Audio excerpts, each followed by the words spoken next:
Isang magandang gabi po, mga kapatid. Purihin po ang Panginoon. Kung mayroon po tayong mga Biblia,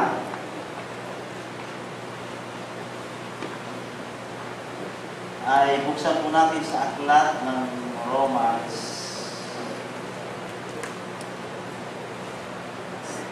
Chapter 12.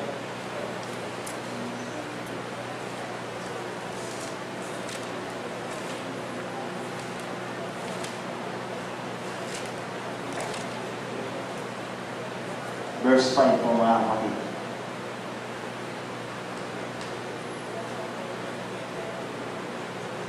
Sabi dito, at gayon din tayo na marami ay iisang katawan kay Kristo at mga sangkap na sama-sama sa isa't isa. Praise God. Tayo may manalangin at atin po ipanalangin si Sister Merly Aribalo. Siya po ay may cyst sa thyroid at mag-undergo po ng biopsy, mga kapatid. Praise God. Tayo manalangin. Mapagpalang Diyos, salamat po sa gabi ito sa iyong mga salita, Panginoon, na aming nabasa. At ito po ay aming sama-samang pagbubulay-bulayan. Hayaan mo, Diyos, na bigyan mo ng unawa ang bawat isa sa amin. At hayaan mo, Panginoon, na ang mensahe na nais mo ipaabot sa bawat isa sa amin sa pamagitan ng iyong salita. Ito, O Diyos, ay malaya na maipaabot sa amin at maunawaan din po, Panginoon, ng bawat isa sa amin kung ano ang iyong nais at layunin sa likod ng iyong mga salita. Ngayon din, Panginoon, ikaw po ang mamuna sa iyong lingkod. Wala pong magagawa maliban na gamitin mo. Kaya dakilang Diyos, sa iyo po namin pinagkakatiwala ang pag-aaral ngayong gabi. At ganoon din, Panginoon, sama-sama po namin idinudulog sa iyo, Panginoon.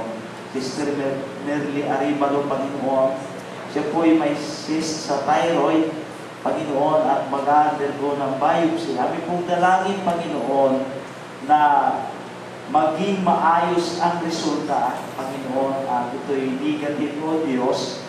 At ikaw po ang magbigay, Panginoon, ng kalakasan sa Kanya at magbigay, Panginoon, ng kapayapaan sa kabila ng Kanyang nararanasan, Panginoon, habang nalalapit ang bagay na gagawin sa Kanya, Panginoon. Kaya sa gabi ito, O Diyos, ang lahat ng bagay nito ay aming lubos na pinagkakatiwala at amin pong inaasahan, Panginoon, ang iyong mayamang kasalutan sa aming mga pinadulog sa iyo sa gabi ito. Marami pong salamat, Panginoon.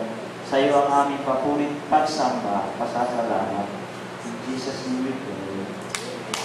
Amen. Okay, sa magandang gabi, mga kapatid, malaya na po kayo, makakaupo, mga kapatid. Praise God. Ako'y natutuwa na ngayong gabi ay sama-sama muli po tayo, mga kapatid, upang mag-aral ng kanyang mga salita. Marami po tayo at na-appreciate po natin yung effort ng malalayo, mga kapatid, na sa kabila ng distansya ay ito naging hadlang upang ngayong gabi tayo po ay sama-sama, mga kapatid. Doon po sa ating nabasa, mga kapatid, ay ipinapakita doon at sinasabi na tayo ay isa. No? At tayo mga sangkap sa isang katawan. Praise the Lord. Dito nga, mga kapatid, makikita po natin na bawat isa ay hinubog at hinuhubog ng Diyos para sa isang layunin na nais ng Diyos na ating gampanan sa Kanyang gawain, mga kapatid. Praise the Lord. At dito nga, mga kapatid, kung ano tayo, mga kapatid, ito po ay regalo ng Diyos sa atin. At kung paano naman po yung ating buhay sa ating sarili, ito naman po yung ating regalo sa atin pong Panginoon. At bago ako magpatuloy, mga kapatid, ay mayroon lang po akong ipakikita.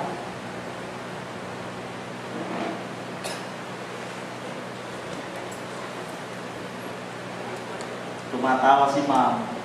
Mayroon na naman daw drawing. Dito mga kapatid, no, medyo malabo lang po ang screen ng aking laptop. Kung mapapansin niyo po mga kapatid, ito po ay iba't ibang hugis, mga kapatid, at kung ito po ay ating pagsasama-samahin, makakaubo po tayo ng isang bagay. Praise God. Kung paano sinasabi sa salita ng ating Panginoon na tayo ay iba't ibang sangkap sa iisang katawan, tayo po mga kapatid ay hinugis o hinubog ng Diyos na magkakaiba mga kapatid, subalit ang bawat isa sa atin ay may mahalagang lugar, upuan upang mabuo ang nais ng Diyos, mga kapatid, sa kanyang gawain. Praise the Lord. So sa gabi ito, pag-aaralan po natin is about using what God gave you. No? Kung paano gagamitin natin ang mga bagay, kaloob at talento na ibinigay ng Diyos sa bawat isa sa ating mga kapatid. Praise God. Tatandaan po natin na yung lugar natin sa gawain ng Panginoon ay wala pong substitute, mga kapatid. Yung upuan na inuupuan mo, tuwing tayo po ay nananambahan, wala kang kapalit dyan.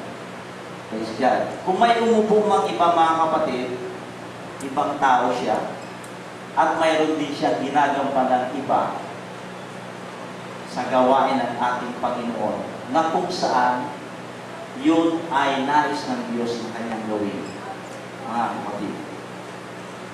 Praise the Lord. So, dito mga kapatid, hinubog ng Diyos ang bawat isa sa atin sa layunin ng ating pong Panginoon. At ayaw ng Diyos na tayo po ay magwuwuri, mga kapatid, doon sa mga kakayanan na wala sa atin. Kasi minsan mga kapatid, sa atin bilang mga mananampalataya, dumadating po sa ating paglilingkod sa ating Panginoon, na minsan tayo po ay nagkakaroon ng kumbaga ay paghahanap o kahirapan sa ating sarili, sapagkat maraming bagay tayong nais nating gawin para sa gawain ng ating Panginoon, datapwat tila baga mailap sa atin yung pagkakataon sapagkat hindi natin kayang gawin, mga kapatid. So nais ng Diyos na huwag po tayong maghuri sa mga bagay na kung saan ay hindi tayo hinubog ng Diyos upang doon tayo pupwesto. Kundi mga kapatid, nais po ng ating Panginoon na mag-focus tayo kung saan po tayo ay hinubog ng Diyos upang doon po tayo mailagay ng ating pong Panginoon. Sapagkat mga kapatid, kung tayo po ay magpipilit na pumwesto doon sa lugar na kung saan hindi po tayo doon hinubog ng Diyos, para pong ang ating ginagawa ay yung isang square na bagay, mga kapatid, ay parang ginagawa nating nais po nating palusutin doon sa triangle, mga kapatid. So anong mangyayari? Lulusot ba, mga kapatid? So hindi po, mga kapatid. So mag-focus po tayo, mga kapatid, doon sa mga kaloob at mga abilidad na binigay ng Diyos sa atin, sapagkat ibinigay sa atin yun ng Panginoon at may layunin siya na kung saan, mga kapatid, tayo po ang gagawa sa bagay na yun, mga kapatid. Sapagkat kung gano'n ang ating gagawin, nagsasayang lang po tayo ng oras, mga kapatid, at limitado yung resulta na atin pong matatanggap. No? Anong mararanasan po natin? Magkakaroon lang po tayo ng stress at frustration sa ating paglilingkod, mga kapatid. So, the best use, mga kapatid, the best na paggamit po natin sa ating buhay ay gamitin po natin doon sa nais ng Diyos na tayo po ay kanyang gamitin, sapagkat sa nais ng Diyos na tayo po ay Kanyang gamitin, doon po tayo inubog at huhubugin po ng ating po Panginoon. At para po natin magawa ito mga kapatid, kailangan diskubrihin muna po natin, kagaya ng mga hugis na ito, kung ano tayo mga kapatid. Diskubrihin muna po natin para malaman po natin kung saan tayo. Buksan po natin ang ating mga Biblia sa aklat po ng Efeso, chapter 5, verse 17. At ang sabi po dito, huwag kayong maging mga mangmang, kundi unawain ninyo kung ano ang kalooban ng Panginoon. No? Huwag po tayong maging mga mangmang, sabi doon, kundi unawain po natin kung ano ang kalooban ng Panginoon sa ating buhay. Kaya mga kapatid, minsan nakakaranas tayo na kabiguan o kahirapan sa ating paglilingkod sa ating payo. Sapagkat alam po na lahat tayo ay nagnanais, nagdidesire sa ating puso na magamit sa gawain ng ating Panginoon. Kaya nga lang minsan mga kapatid, hindi po natin nadidiscover kung saan tayo hinubog ng Panginoon para mailagay po natin yung ating sarili. Kaya minsan mga kapatid, nahihirapan po tayo. So, discoverin muna po natin kung saan tayo hinubog ng Panginoon upang tayo po ay magamit po ng ating pong Panginoon. So, dito mga kapatid, ano po ating gagawin? Una mga kapatid, tingnan po natin at i-assist muna po natin sa ating sarili kung ano yung kaloob o abilidad na ibinigay sa atin ng ating Panginoon. Di ba mga kapatid? No? Magkaroon po tayo ng katapatan sa ating sarili at tingnan po natin yung ating sarili. No? I-assist po natin yung ating sarili. Tingnan po natin saan ba ako medyo magaling. No? At saan namang parte ako ay mahina. No? Nakita na ba natin yung mga kapatid kung nagawa na po ba natin sa ating sarili? Na minsan ay tinitingnan po natin yung ating sarili. Saan kaya ako mahusay? Sa pagtuturo kaya? Sa pag-witness kaya? O sa pagpapaawit kaya? O sa pagpapahayag kaya ng salita ng ating Panginoon? No? So dapat po natin alamin ang bagay na yun mga kapatid. I-assist po natin yung ating sarili. Praise God. Tingnan po natin dito sa Romans chapter 12 verse 3.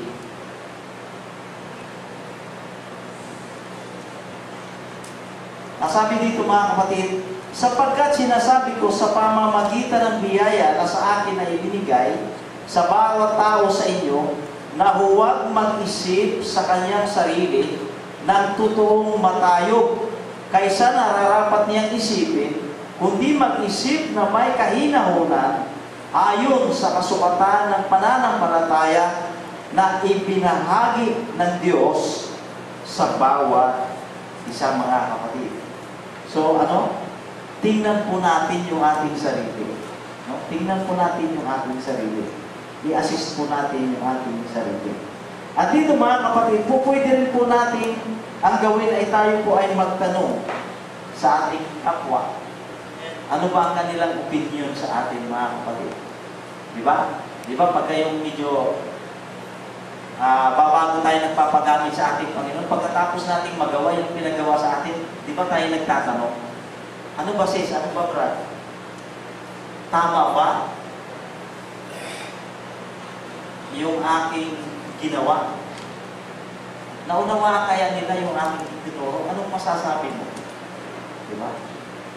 Yun ay isang paraan mga kapatid para ma-assist po natin yung ating sarili.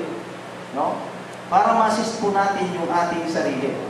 Sapagkat yung spiritual na mga kaloob at abilidad mga kapatid, ito po ay lagi kino-confirm ng iba. Kino-confirm ng iba. So, ganun po yung ating mga kapatid. Marunong silang mag-appreciate na kapatid. Di ba? Tayo, ganun din tayo mga kapatid. Di ba? Pag mayroong isang Kapatid na tuwang-tuwa tayo mga kapatid, di ba? Pagkatapos, sinasabi natin, praise the Lord. Nagawa ko ng maayos. Pagpalagi ka ng Panginoon. Praise the Lord. Na-bless ako. Na-bless ako. Praise God. So, ganun tayo mga kapatid. So, spiritual gifts and abilities are always confirmed by others mga kapatid. Praise God. No? Kung sa iyong sarili, ay pinapalagay mo na magaling kang mga awit. No? At walang umaayon sa iyo, mag-isip ka. Hindi yun ang iyong lugar. At hindi ka doon tinubog ng ating Panginoon. Kasi mga kapatid, tayo sa ating sarili, mga kapatid, dala ng ating kagalakan. Pag ikaw ay umawit na mag-isa, sasabihin mo na ang galing kong umawit. Yung sarili nating boses, yung sarili nating pagkanta, alam po natin yun ay the best natin. At yun ay maganda sa ating pandinig, mga kapatid. Kasi maganda yun sa ating Panginoon. No? Pero sa iba, mga kapatid, pwedeng hindi sila magsangayon. Although, kung yun ang the best mo, ay the best yun sa ating Panginoon. Pero baka hindi ka doon inubog ng Diyos para doon ka pumesto. So, sa ganung paraan, na-assist po natin yung ating sarili. At alam po natin kung saan po tayo mas mag-i-excel sa gawain po ng ating Panginoon. At kung pwede rin po tayong magtanong sa ating sarili, mga kapatid. No? Pwede tayong magtanong sa ating sarili at tingnan po natin nasa bahagi ng ating paglilingkod sa ating Panginoon, saan tayo nagiging mabunga o mayroong magandang resulta. Saan, mga kapatid?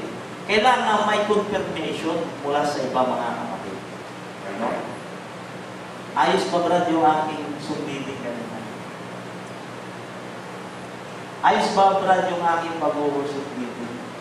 Ayos pa sis yung pagtuturo ko. So sa ganung paraan, mga kapatid, ay nakikita po natin yung ating pong sarili. No? At sa ating sarili, nalalaman din po natin yung mga kapatid. Sapagkat ang isang bagay, pag nandito ko sa unahan at ito iyong ginagawa, nakikita mo ang lahat na nasa iyong harapan. Lahat yan ay nakatingin sa iyo, at kahit papano, nababasa mo yung kanilang nasa isip. Mga kapatid, meron tatango-tango yan, meron namang inaantok. Ganun, mga kapatid. So, ma-analyze po natin, makikita po natin, mga kapatid. At tingnan din po natin, mga kapatid, no, kung saan po tayo nagiging successful, mga kapatid. Praise God. At dito, mga kapatid, kinakailangan mag-experiment po tayo sa lahat ng area ng paglilingkod. No? Sa lahat, susubukan po natin. Hindi po pwedeng hintayin natin yung sinasabi na doon ako may kaloob. Kaya, yun ang aking gagawin. So, hindi mo malalaman ang kaloob at ang abilidad na binigay sa iyo ng Diyos maliban na ito ay iyong subukan. Maliban na ito ay iyong subukan. Kaya nga po tayo, mga kapatid, no? Di ba? Pagka mayroong medyo bago, tuwan-tuwa tayo, mga kapatid. Tuwan-tuwa tayo pagka mayroong bagong halimbawa, magpapawid o anumang gawain na ipinagagawa tungkol sa gawain ng ating Panginoon. Ako, mga kapatid, personally, ako'y tuwang-tuwa pag mayroong bagong ginagamit ng ating Panginoon. Praise the Lord. Ako'y tuwang-tuwa, mga kapatid. Praise God. At kasi alam po, mga kapatid, na ito yung paraan upang malaman at makita ng isang tao kung saan siya ninanais ng Diyos, mga kapatid, na lalo pang hubugin. Kasi nga, mga kapatid, bawat isa sa atin ay hinubog ng Diyos sa iba't ibang sukat, kumbaga. Kumbaga, sa isang katawan, sabi nga natin, iba-ibang sangkap tayo. So, paano mo malalaman yung iyong pwesto kung hindi mo ito hahanapin? No?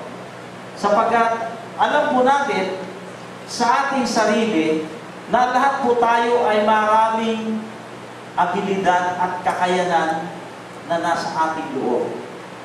Pero maliban na ito ay ating subukin, gawin mga kapatid, hindi po natin ito malalaman.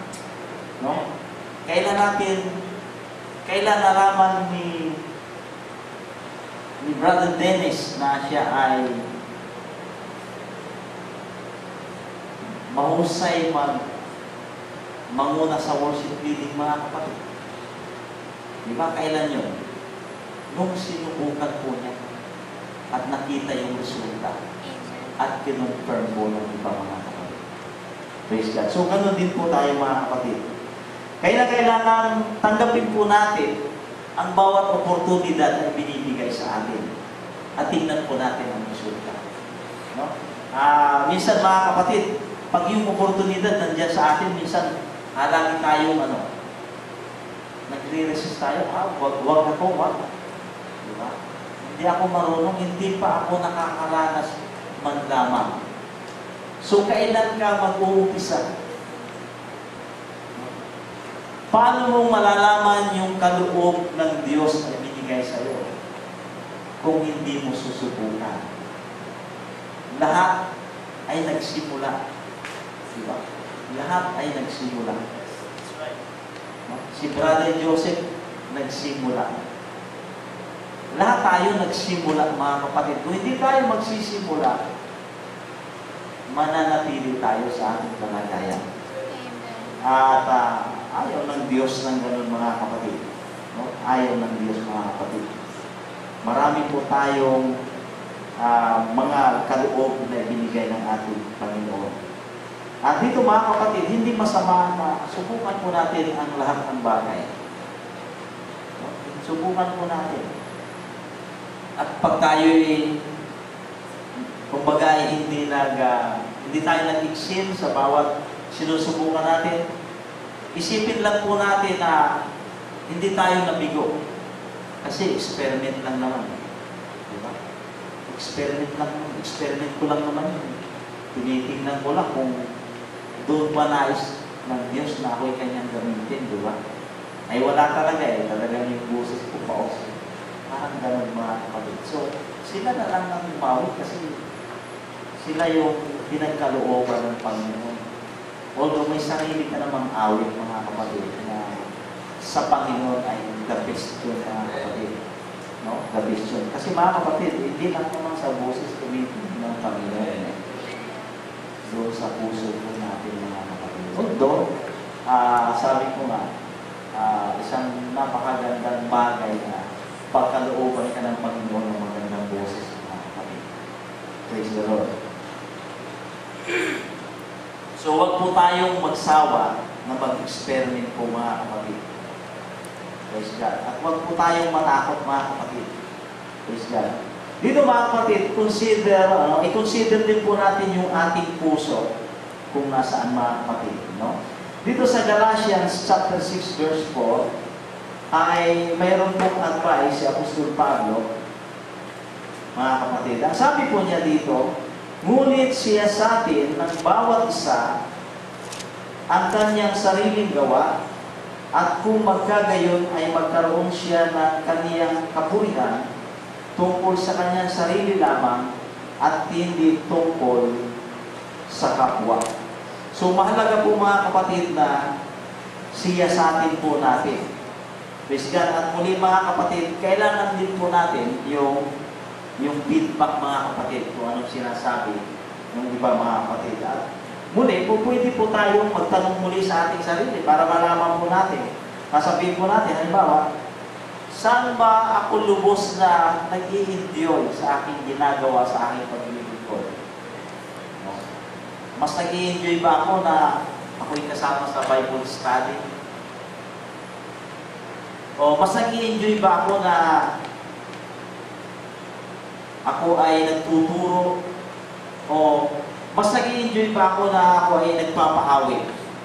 No? O mas nag-i-enjoy pa ako na ako ay nag-witness na lamang. No? So dito mga kapatid, pwede po natin laging tanungin yung ating sarili. No? Para malaman po natin kung saan nais ng Diyos o kung saan yung kalooban ng Diyos para sa bawat isa po sa ating mga kapatid. Praise God. No? Saan ba ako, kumbaga, ay masaya?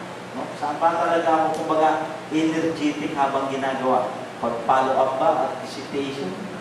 O pagka ako ay laging kasama sa mga gawain, mga kapatid, at ako ay nai-aasay?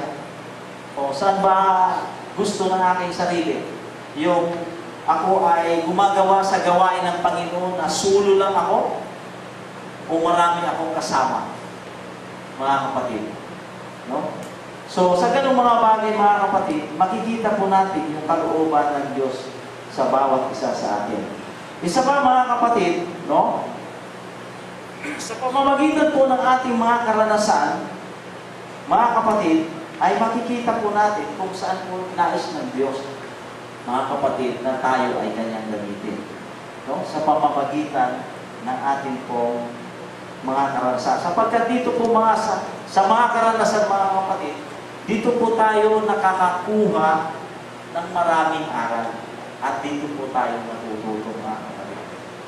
No? Kaya nga sabi, yung experience daw ay best teacher daw yan, mga kapatid. Kaya nga sabi ng ilan, sa mga ba nagpapacheck up? Ay doon ka sa doktor na gano'n. Ano yun, bata pa ba o may edad na? Bata pa ba o may edad na? Pagka medyo bata pa eh, ako bagong graduate lang yun. Ay hindi ka, matanda na. Siya magaling na yun. Kasi kumbaga, marami na siya karanasan. Dalubhasa na siya doon sa field na kanyang kinalalagyan. No? So yung experience po natin, mga kapatid, ay hindi po natin ito dapat ipagwalang bahala sapagkat dito din po tayo natututo. No? Tingnan po natin anong sabi ni Moses dito sa Deuteronomy chapter 11 verse 2. Sabi niya dito, at talastasin ninyo sa araw na ito sapagkat hindi ko sinasalita sa inyo mga anak na hindi nakakakilala at hindi nakakita ng parusa ng Panginoon ninyong Diyos ng kaniyang kadakilaan at ng kanyang kapangyarihan kamay, kanyang makapangyarihang kamay at ng kanyang unat na bisi. No? So, dito po mga kapatid ay ipinaalala po ni Moses na yung kanyang mga sinasabi ay hindi doon sa mga kumbaga, mapuputi doon sa mayroong mga karanasan. No? Doon sa mayroong po mga karanasan. Kumbaga, ipinapaalala yung kanilang mga naging experience nung kasama nila ang ating Panginoon.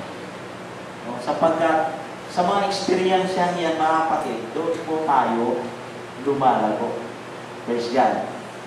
Dito sa Galatians chapter 3 verse 4, anong sabi ni Apostle Paul, mga kapatid? No, sapagkat murid po siya dito sa mga taga-Galatia. Tingnan po natin Galatians chapter 3 verse 4. Sabi dito, tiniis baga ninyong walang kabuluhan ang lubhang maraming mga bagay kung tunay na walang kabuluhan. Praise God. So, ayaw po na kanilang makalimutan yung kanilang mga experiensya. Kasi yung mga experiensya natin, yung mga hirap po natin sa ating paglilingkod, kung ito po ay hindi natin laging alalahanin, mga kapatid, mawawalan po ito ng kabuluhan. Sapagkat makakalimutan po natin yung aral na atin pong natutunan sa bawat karanasan po natin, mga kapatid. No? Sa bawat karanasan po natin sa ating paglilingkod, mga kapatid. Kasi sayang naman, mga kapatid, di ba? Kung matagal ka na sa Panginoon, marami ka ng pagsubok na binat at na pagtagumpayan, pero pagdating sa huli, mga kapatid, mawawala ka rin sa ating Panginoon dahil yung iyong mga naging karanasan sa Panginoon kung paano kanyang iningatan, no? Kung paano kanyang inalalaya, ay iyong nakalimutan na pagdating sa huli, pagdating ng mga pagsubok, hindi ka natuto sa iyong mga nakaraan. So mahalaga po mga kapatid na lagi po nating isipin yung atin po mga karanasan sapagkat dito po tayo nakakakuha din ng mga aral mga kapatid. At dito mga kapatid, kinakailangan tanggapin po natin at i-enjoy po natin kung saan tayo hinuhubog at ninanais ng Diyos na kanyang gagawin. Kasi yamang nalalaman po mga kapatid ng ating Panginoon kung ano yung best para sa atin. At higit sa lahat, tatandaan po natin mga kapatid na siya yung tumawag sa atin, humubog sa atin mga kapatid, at alam po natin na siya yung may higit na nakakaalam sapagkat siya yung may layunin kung bakit niya po tayo tinawag. So, magpaubaya lang po tayo sa ating Panginoon. Magpaubaya po tayo sa ating Panginoon. Sapagkat kung saan tayo hinuhubog ng Diyos, doon siya may layunin sa atin para po kanyang magamit. Tingnan po natin dito mga kapatid, ano sinasabi dito sa 2 Corinthians. Okay. Dito po mga kapatid sa Romans chapter 9 verse 20 at 21. Ang sabi dito, ngunit o tao, sino kang tumututol sa Diyos? Sasabihin baga ng bagay na ginawa doon sa gumawa sa Kanya, bakit mo ako ginawang ganito? Verse 21, o wala bagang kapangyarihan sa putik ang magpapalayo upang gawin sa isa lamang limpak ang isang sisidlan sa ikapupuri at ang isa'y sa ikahihiya. Praise God. So, sumunod lang po tayo mga kapatid sa kalooban ng Panginoon. Gaya ng sinasabi. No?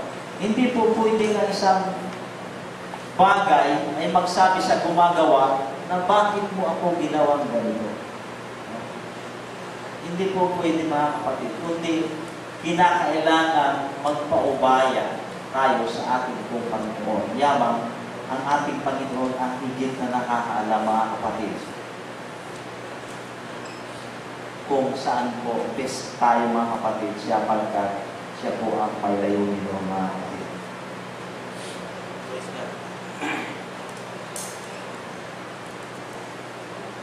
Praise God. Bawat isa po sa ating mga kapatid ay binigyan po ng special na kakayahan mga kapatid ng ating po Panginoon. No?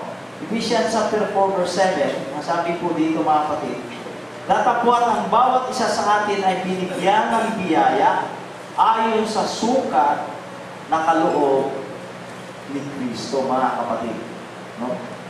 Bawat isa po sa atin, mga kapatid, ay binigyan ng biyaya ayon sa sukat na kaloob ng ating po Panginoon. Praise God. Kaya nga dito mga kapatid, mayroong special po tayong mga kakayahan na kung saan ay ibinigay ng Diyos. No?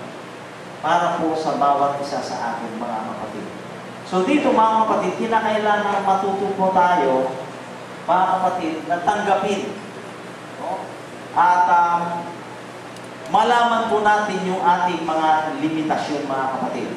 No? Hindi po pwedeng gusto mo lahat, alam mo lahat, mag-exil ka, hindi ganun mga kapatid. Kundi binigyan ng Diyos mga kapatid. No? Kumbaga hanggang doon tayo, hanggang doon lang po tayo mga kapatid. No? Hindi naman po pwede na, kaya pansinin po natin mga kapatid, no? Bawat mananampalataya ay may kanya-kanyang kakayanan na kung saan mga kapatid ay magagawa niya sa gawain ng Panginoon ng maayos. Pero hindi lahat ay kaya niyang gawin. No? Tingnan lang po natin, no? Napakaraming pastor na napakagagaling mangaral. Pero hindi lahat ay nasa kanya. O pwedeng magaling siyang mangaral, pero medyo kapos siya sa paggamit ng instrumento. O hindi siya masyadong magaling magpaawit o umawit, mga kapatid. No? Mayroon naman halimbawa na isang mananampalataya, napakagaling sa ganitong bagay, pero sa ibang bagay, mga kapatid, kumbaga, na hindi siya masyadong magaling. Although, mga kapatid, ang mga talento na binibigay sa atin ng Panginoon ay hindi po natin po pwedeng limitahan sa isa. No? Pag-uusapan po natin yung spiritual na kalagayan, hindi naman po pwedeng iisa, mga kapatid. Sapagkat napakaraming talento na po pwedeng ibigay ng Diyos sa bawat isa sa atin. Kaya, pag ito lang ang pagbabasihan natin, mga kapatid, baka sabihin natin, naku, iisa lang pala. Hindi po pwede, mga kapatid. No? Hindi gano'n. Kasi kung titingnan po natin doon sa parable of the talent, mga kapatid, mayroon doon binigyan ng Panginoon ng 5. Diba? Mayroon binigyan ng 2, mayroon mang binigyan ng 1, mga kapatid. So, hindi po natin po pwedeng limitahan yun, mga kapatid. Praise God.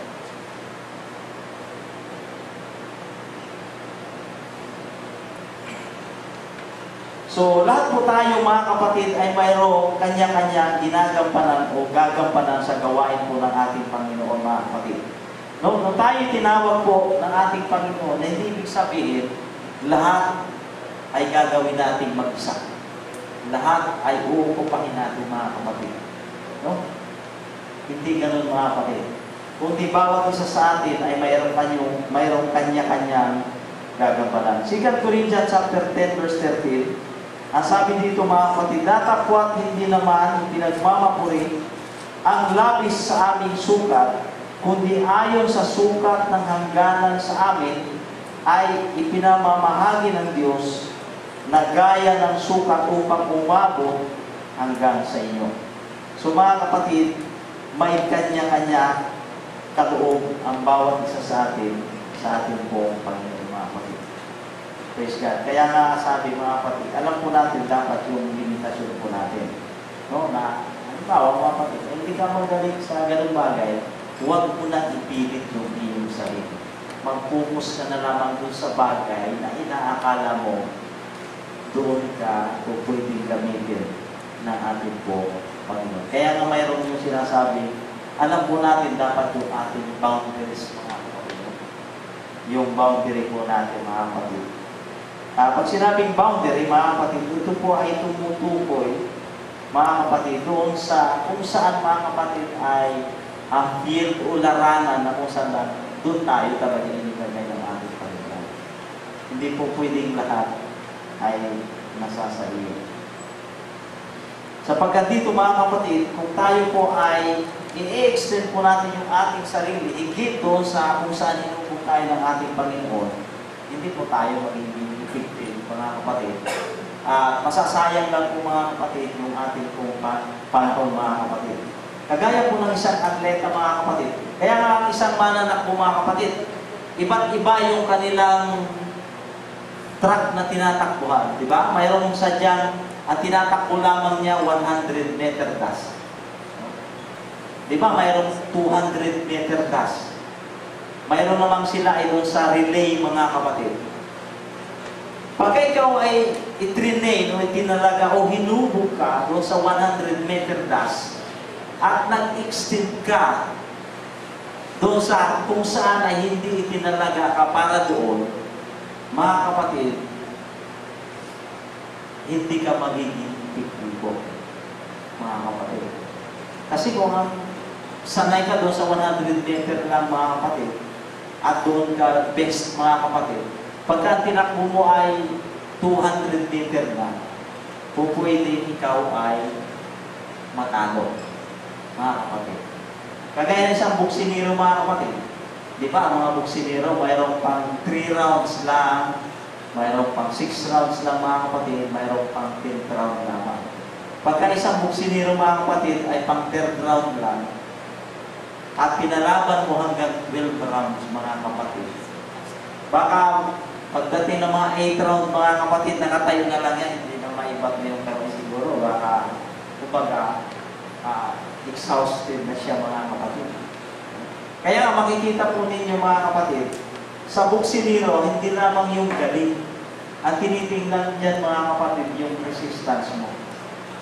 Kasi pagka ang laban ninyo ay hindi tapos ng maaga, at ikaw ay 12 rounder, mga kapatid, kailangan yung resistensya mo hanggang 12 round talaga, mga kapatid. Kasi pagka hindi, matatago ka, mga kapatid. So, ganun din po tayo, mga kapatid. No? Sa ating paglilingkod, dapat alam po natin yung ating kakayanan. Hanggang doon lang, alam natin yung ating boundary. Hanggang doon lang tayo. Kasi alam po natin sa ating sarili yung ating kakayanan. No? So pagka alam mo na hindi ka suited doon, huwag mo nang ipilit yung iyong sarili, mga kapatid. No? Huwag mo nang ipilit ang iyong sarili. Praise God. So dapat po ay mabantayan po natin ang ating sarili, mga kapatid. Praise God. Anong sabi nga dito sa Hebrews chapter 12 verse 1? Tingnan po natin, mga kapatid.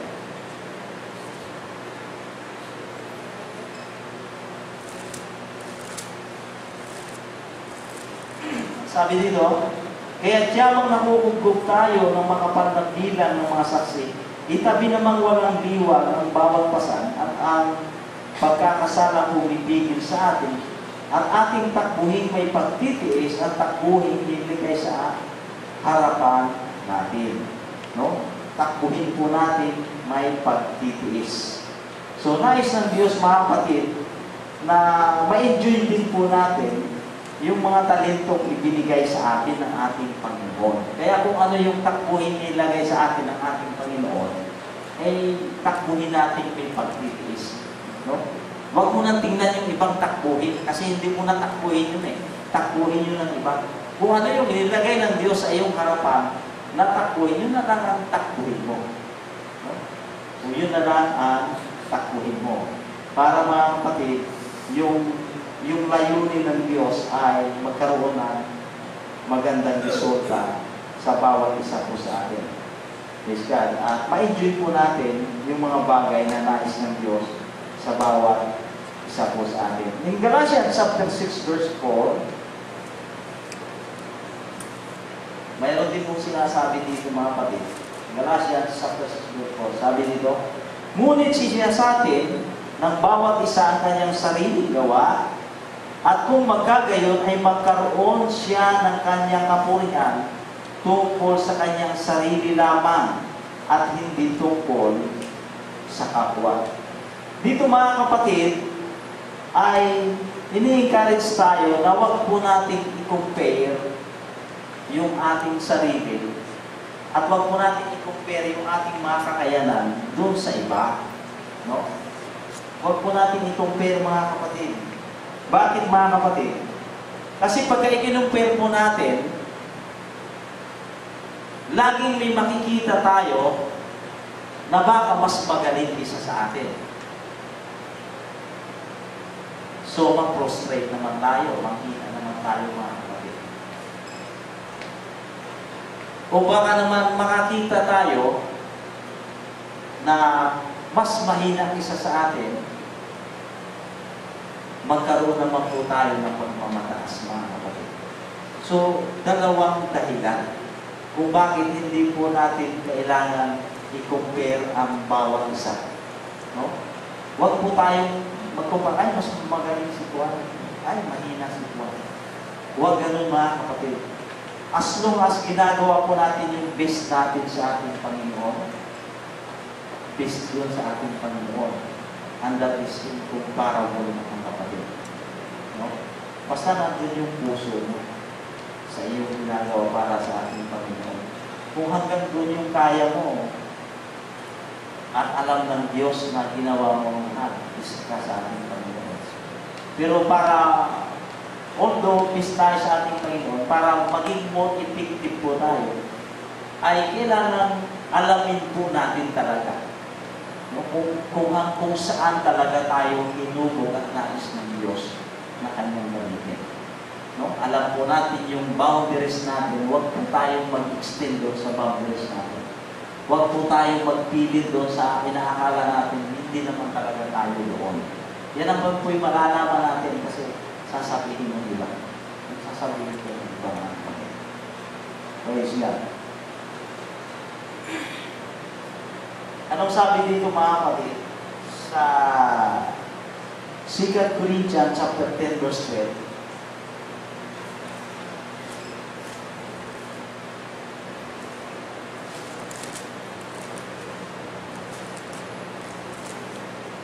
Sabi po dito, sapagkat hindi kami nagmamatapang na makabilang o makitulad sa mga ilan doon sa mga nagmamapuri sa kanilang sarili. Ngunit sila na sinusukat ang kanilang sarili sa kanila rin at kanilang itinutulad ang sarili sa kanila rin ay mga walang unawa. So, pagka kinukumpara daw po natin yung ating sarili sa iba o yung iba sa ating sarili, ay pulis daw po tayo mga kapatid. Parang kumbaga wala po tayong unawa mga kapatid. No? So, hindi po yun dapat sa bawat isa po sa atin. Praise God. So, next mga kapatid, i-develop po natin yung mga kaloob na ibinigay siya po sa atin ng ating po Panginoon. Tingnan po natin yung sa parabulo ng talento mga kapatid. Makikita po natin doon sa parabulo yun na sabi ko nga kanina, hindi limitado sa isa ang ating kakayanan. Napakarami po tayong kakayanan na kailangan natin i-discover sa ating sarili. Dahil nga lamang, hindi natin alam na may talento tayo kasi hindi nga natin sinusubukan. No? At sabi nga doon mga kapatid, mayroong binigyan ng 5, mayroong binigyan 2, mayroong binigyan 1. Yung binigyan ng 5, ipinangalakal niya, nagbunga ng 5. Yung binigyan ng 2, ipinangalakal niya, nagbunga ng 2. Yung binigyan ng 1, anong ginawa mga kapatid? Nagumay siya sa lupa at kanyang ibinaon mga kapatid. Pagdating ng Panginoon, walang bunga. No? Walang bunga mga kapatid. So, ang talentong ibinibigay po sa atin ng ating Panginoon mga kapatid ay kinakailang ating pinagyayaman. Pinagyayaman po natin mga kapatid dapat at nandun po mga kapatid yung ating pong puso. Kinakailangan tayo po ay lalago at lalawak po yung ating experience para lalo tayong magamit na epektibo po ng ating Panginoon. Praise God, no? Magamit po tayo ng ating Panginoon. Ang sabi po mga kapatid, no? Dito sa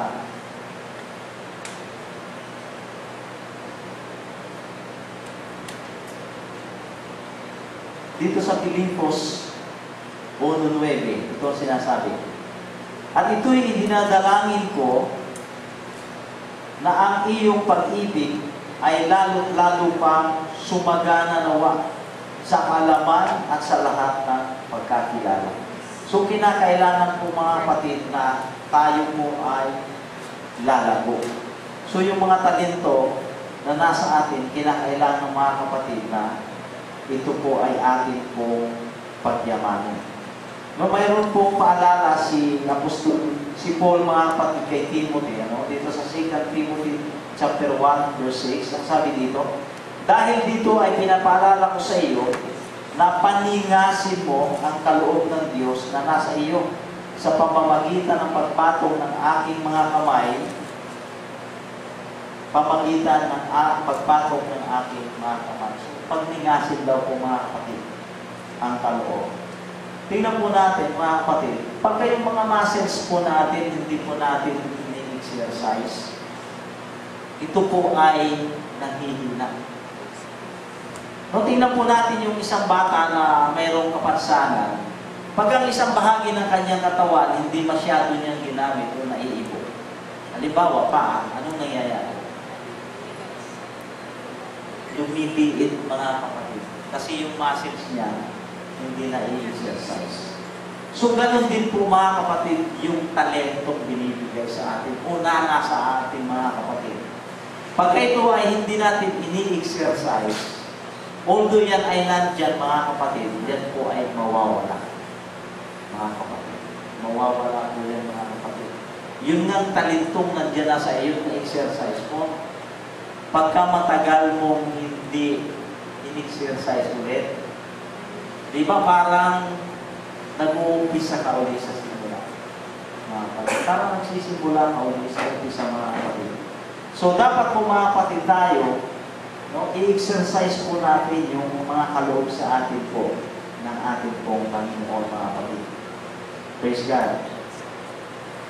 Kaya nga dito mga kapatid, no, doon sa parable of the talent, anong sabi mga kapatid ng Panginoon doon sa binigyan ng isa? Yamang hindi po niya ito ginamit. Anong sabi dito mga kapatid? Sa Matthew chapter 25 verse 28, anong sabi? Alisin nga ninyo sa kanya talento at ibigay ninyo sa kanya na may 10 talento.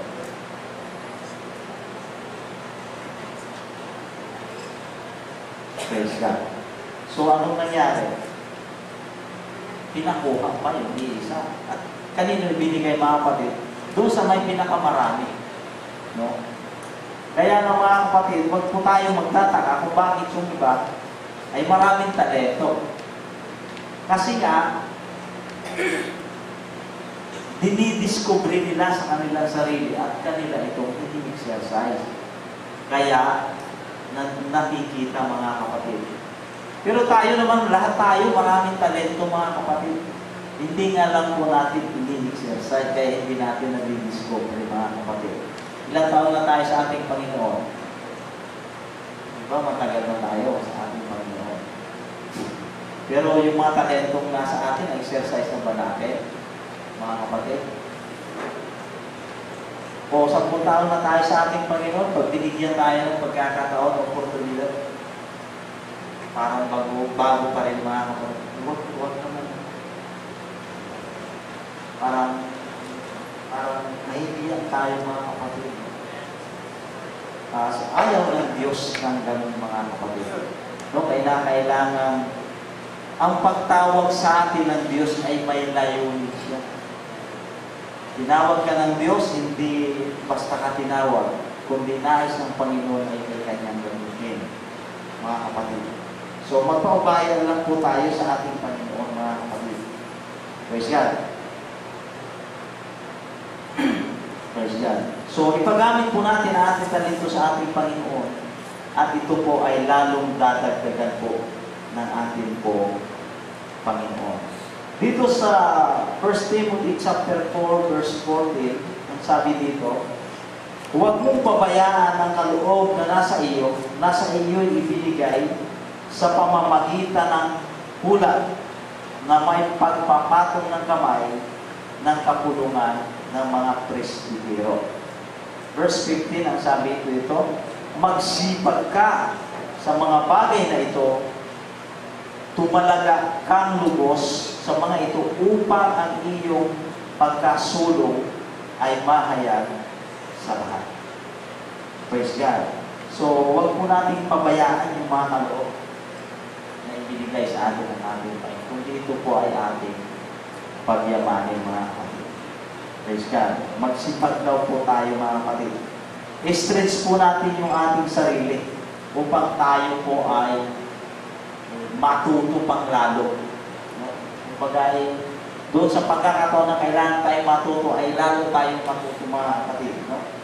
Kailangan tayo po ay matuto mga kapatid. Anong sabi dito sa 2 Timothy chapter 2 verse 15? Anong sabi dito?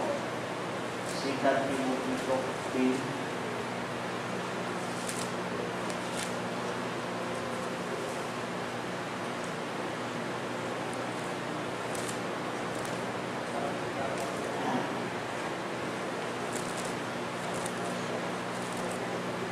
Sabi dito mga kapatid, pagsikapan mo humarap na subok sa Diyos manggagawang walang anumang ikahihiya na gumagamit na matuwid ng salita ng katotohanan.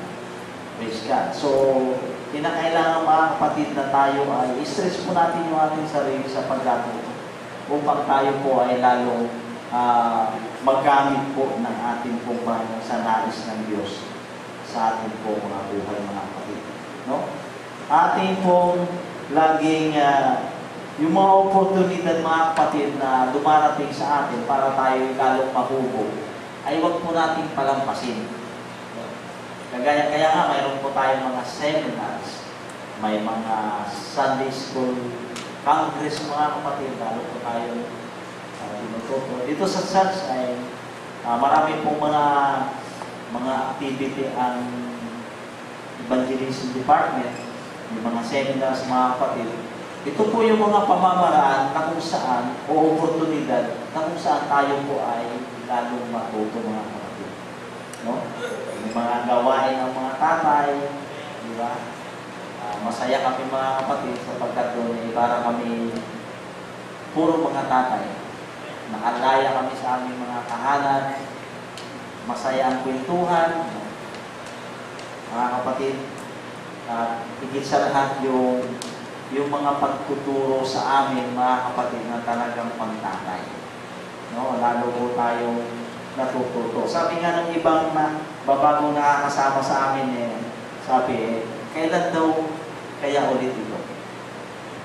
Kailan kaya ulit ito? Kasi pag kayong may ilang araw kayong magkakasama, nagkakaroon ng konting banding, mga kapatid, magkakakuwituhan ng konti, nakikilala natin yung isa't isa, mga kapatid. At higit sa lahat yung salita ng Panginoon mga kapatid ay talagang ito po ay mayroong malaking kapakinabangan sa bawat isa po sa amin. Praise the Lord.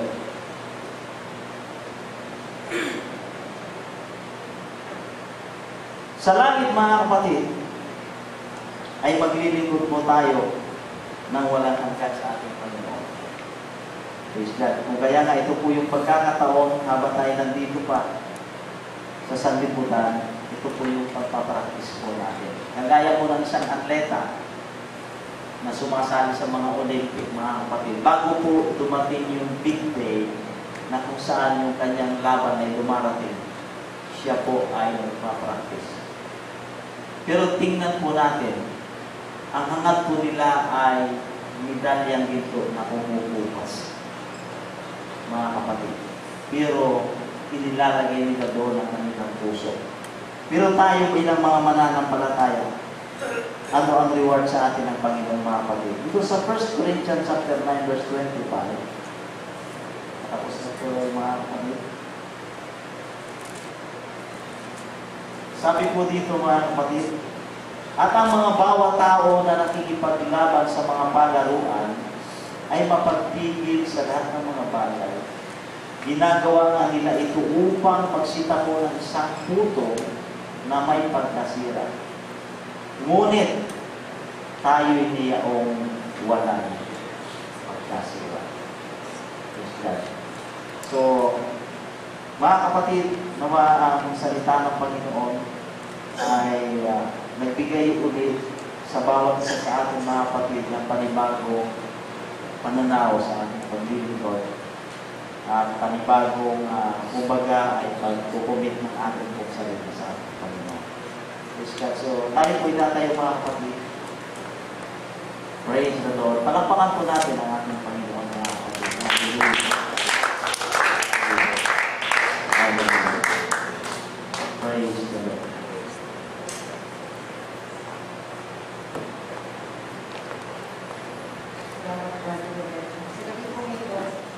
Hayaan natin na narinig natin mga kapatid na pagtuturo ay magbigay po sa atin ng kabigatan upang lalong ang mga kaloob na ibinigay sa atin ng Panginoon ay mahayag sa ating buhay. This is all for the glory of God.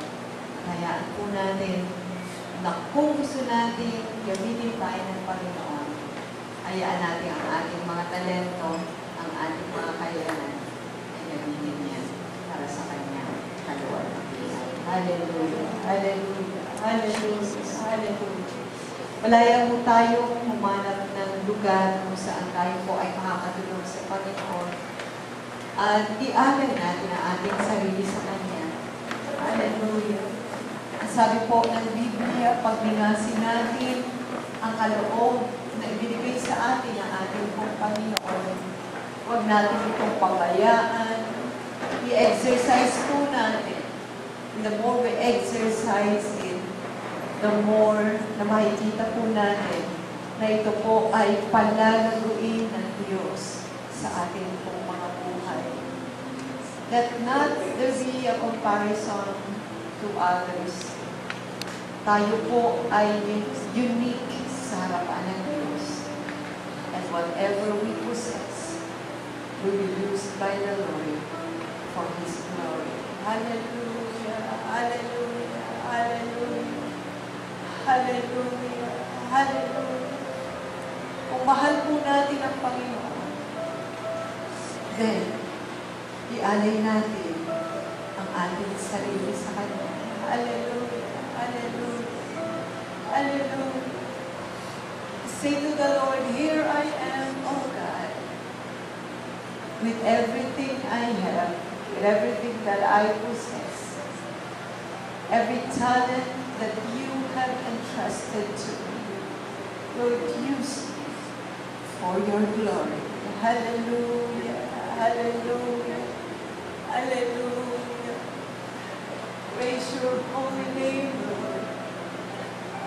Praise your holy name, Jesus. Hallelujah! Hallelujah! Hallelujah! Oh God! Oh God! Oh God! Jesus!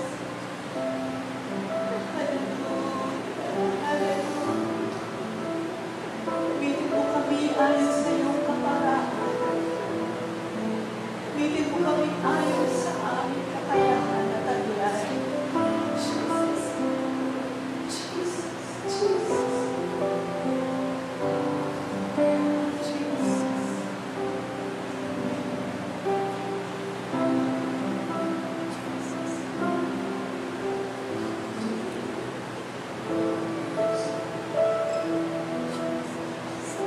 Jesus.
sa gabing ito, nawa mga kapatid, let it be emphasized.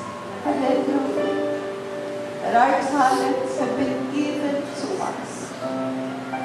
Tayo ay katiwala ng ating Panginoon. So let's offer our lives to Him. At just tonight, every day of our lives, here I am, Lord. Here are my talents. Here is everything that I have. Hallelujah. Wala kaming kwenta kung wala ka. Kaya mo ikaw ay aking pinagayap sa aking buhay. Kaya ano ang buhay na ito? Kaya mo ang lahat na kakayahan na aking taglay. Kaya amin mo may offer, Lord. It's a living sacrifice, Lord.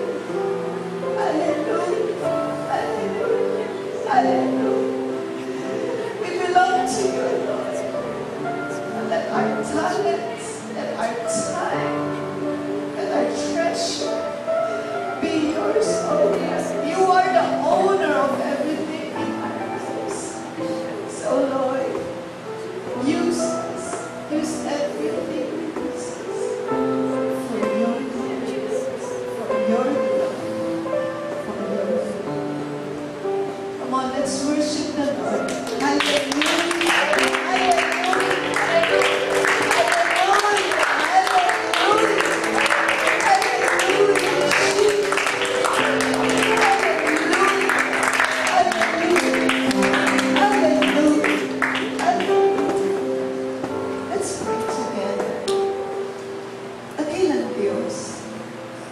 Kami po ay nagpapasalamat at pinagkatiwalaan mo kami, Panginoon, na maging lalagyan, isang bukas na lalagyan ng mga kakayahan at talento na aming taglay ngayon. Nawa alisin mo po sa amin, O Diyos, ang anumang pagkukumpara na ibinigay mo sa amin at nang ipinagdalaw mo sa ibang mga tao. Hindi, Panginoon, kung anumang taglay namin ngayon, ito ay aming pagyamanin. Ito man ay isang talento, ito man ay 2 talento o 5. Hayaan mo, O Diyos, na maging tapat kami kung ano man ang nasa amin. At gawin namin ito, O Diyos, para sa pagpupuri sa iyong pangalan. Lord Jesus, nawa habang kami ay manhinihina, habang kami ay nabubuhay, huwag masayang ang pagdaraan ng mga panahon. Sapagkat baka dumating ang pagkakataon na sabihin namin, bakit hindi ko ginamit ang nasa sa akin? Bakit sinayang ko ang panahon? Kay Lord God, sa pagtatapos ng aming buhay, kami ay taas noong makakaharap sa iyo. Masasabi, Panginoon, sa abot ng aking makakaya, sa pananampalatayang ibinigay mo sa akin. Salamat, hindi ko sinayang ang mga oras. Salamat, hindi ko sinayang ang aking buhay.